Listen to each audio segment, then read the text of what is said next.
Es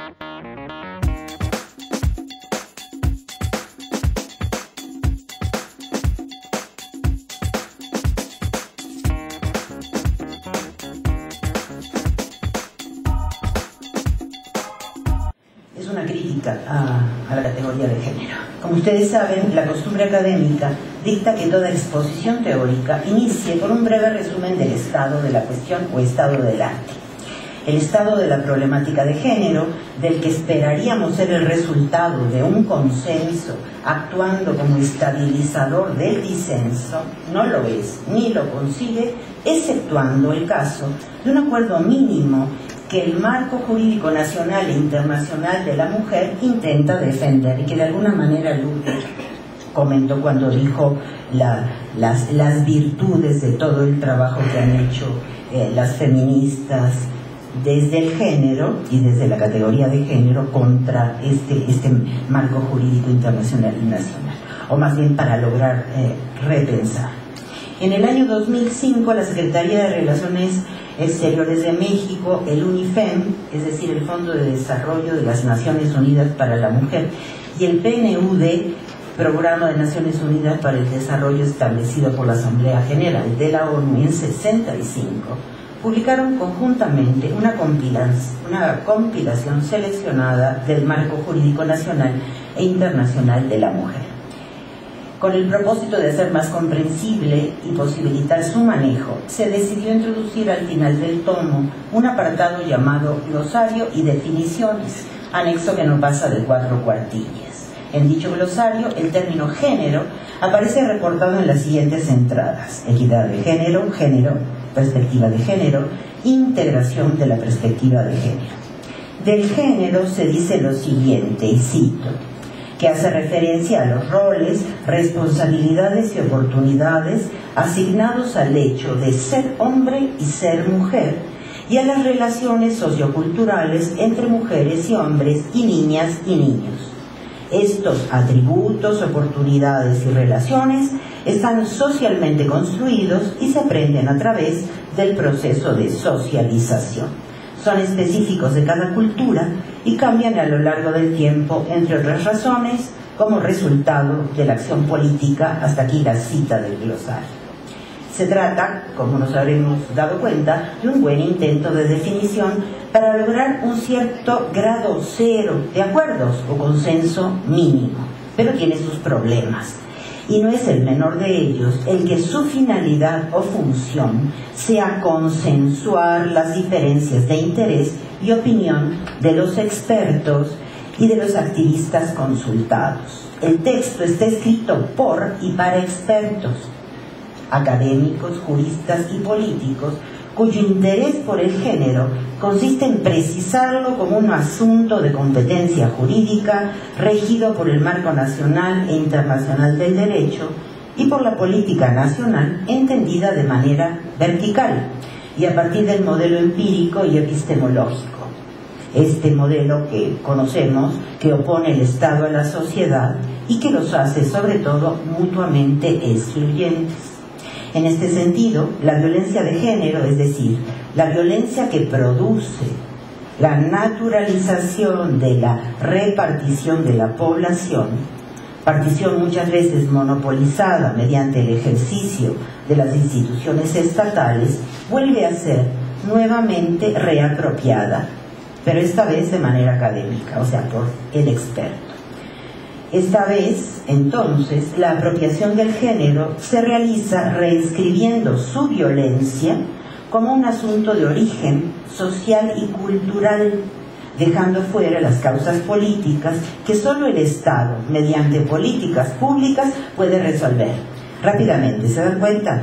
Este asunto de género no es producido por el Estado, se produce en otro lugar. Las causas son sociales. Y ahí que los expertos sobre cuestiones sociales se hagan bolas, ¿no? El Estado lo único que tiene que hacer es resolver esto, siempre desde una postura exterior. Por eso hablaba ya hace un momento de este modelo, Estado por una parte y gobierno que ha logrado monopolizar el poder de ese Estado, y por otro lado la sociedad y también el individuo, que quedarían como si fueran dos sustancias con un origen, con una naturaleza distintas, pero sobre todo mutuamente excluyentes. Defender a una sería no defender a la otra y viceversa.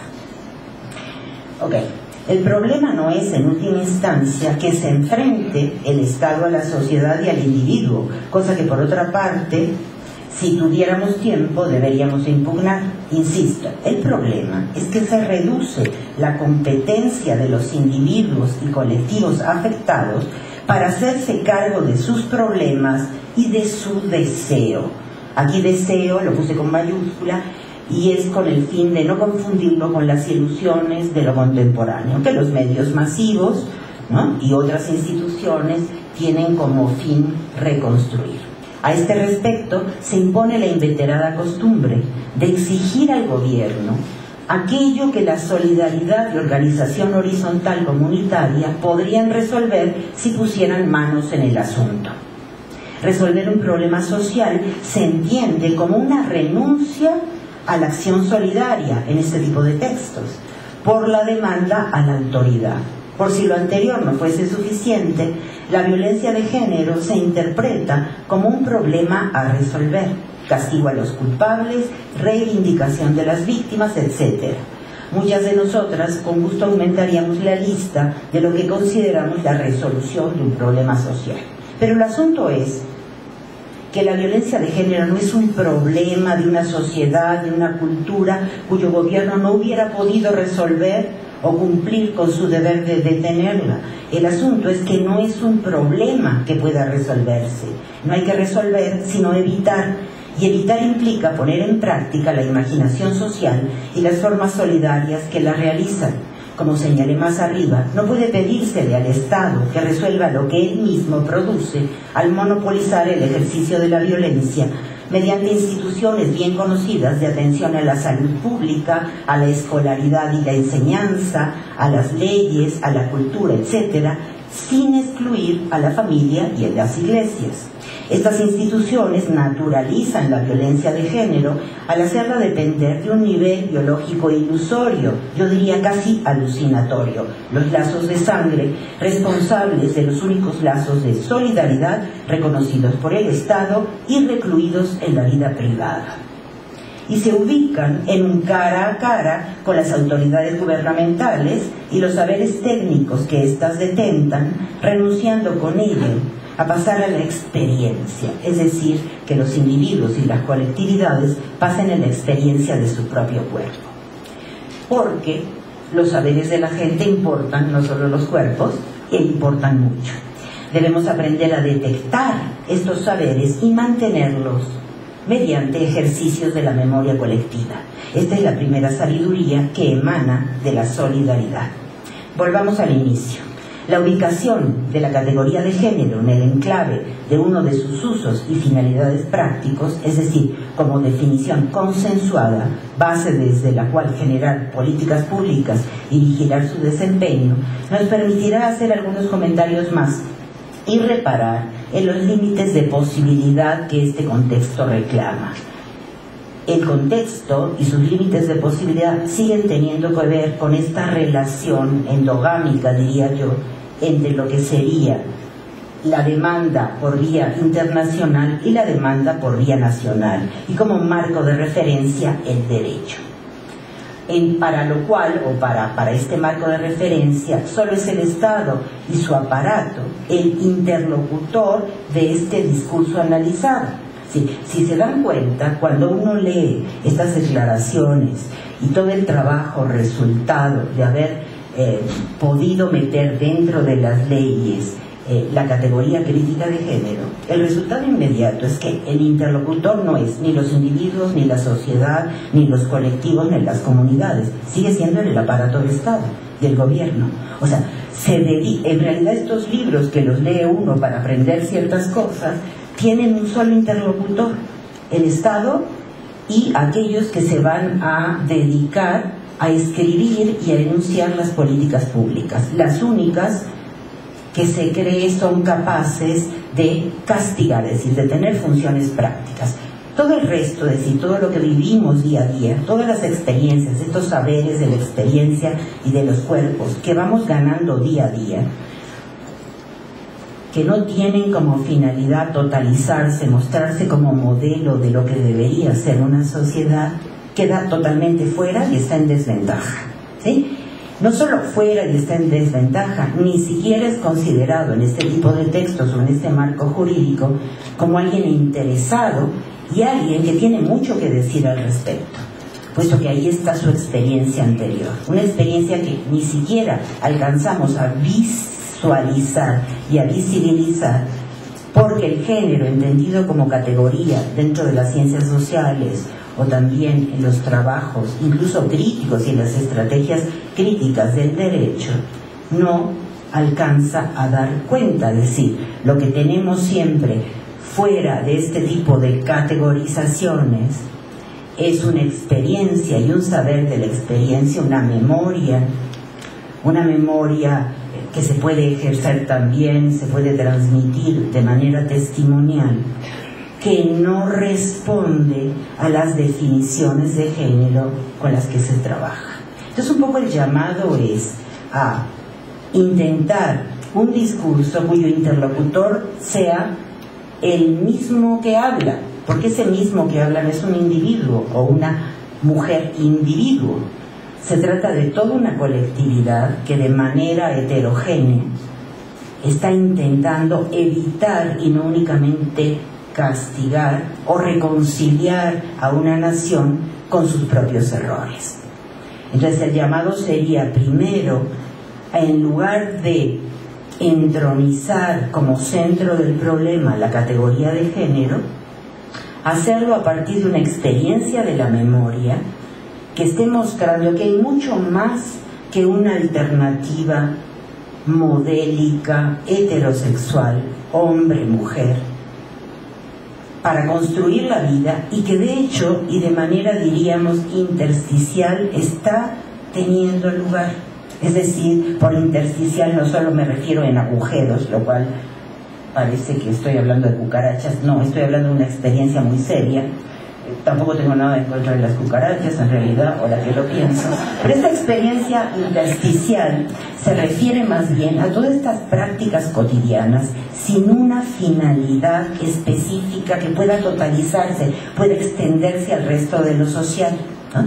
Toda una práctica donde uno y donde todos nosotros y nosotras estamos construyendo mediante trato con los otros, fuerzas aplicadas para resolver una cosa u otra, o para no resolver nada, sino para sobrevivir.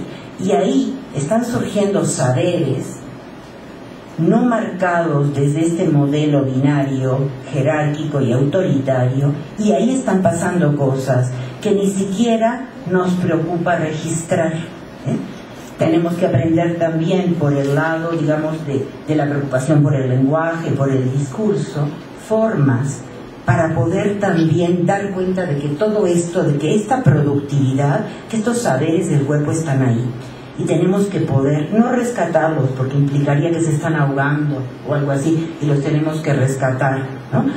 Tendríamos que aprender a cómo transmitir esto fuera de una forma categorial que es la propia de Occidente y que se mide en función del modelo fines medios. O sea, lo que importa en esta experiencia y en estos saberes de la experiencia que combaten la estructura de género es justamente que no se piensan en función de una finalidad que puede medirse, que puede pesarse, que es cuantitativa, sino que tendríamos que medir toda esta experiencia y el discurso que están inventando día a día, el vocabulario que se está inventando día a día en función de otra cosa.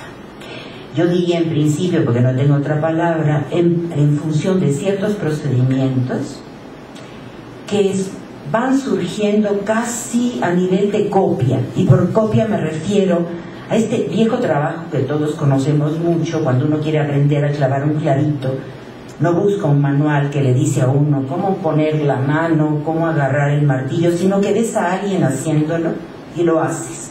Y no lo haces exactamente igual. Después de ver cómo el otro lo hace e intentar hacerlo, y conociendo a tu cuerpo, quizá el que te estaba enseñando era zurdo y tú, sin embargo, tienes más fuerza y más precisión en la mano derecha. Vas modificando eso que estás viendo. Ese trabajo de la copia, que no es mímesis, de relación con el otro cuerpo y con las fuerzas del otro cuerpo, y quedarte de ese otro cuerpo con esto únicamente, ¿se dan cuenta? Con cierto gesto o con una serie de gestos. Ahí es donde está la posibilidad de visualizar todos estos saberes de la experiencia que creemos que no tienen importancia porque no son significativos. Y cierro citando al profesor Beverly, que estuvo con nosotros hace unas horas, y que él, al definir el testimonio, decía que el testimonio, entre otras cosas, era el producto de una narración de experiencias que importaban, de experiencias significativas. Y yo me quedo con todo lo contrario, que el testimonio y la experiencia de la memoria no empiecen por distinguir, sin que esto implique todo un análisis muy cuidadoso, qué es lo que importa y qué es lo que no importa. Esa experiencia que debe conservarse y aquella que no, por considerarla de todos los días, sin importancia, y porque no va acompañada, digamos, de un título universitario o profesional. Gracias.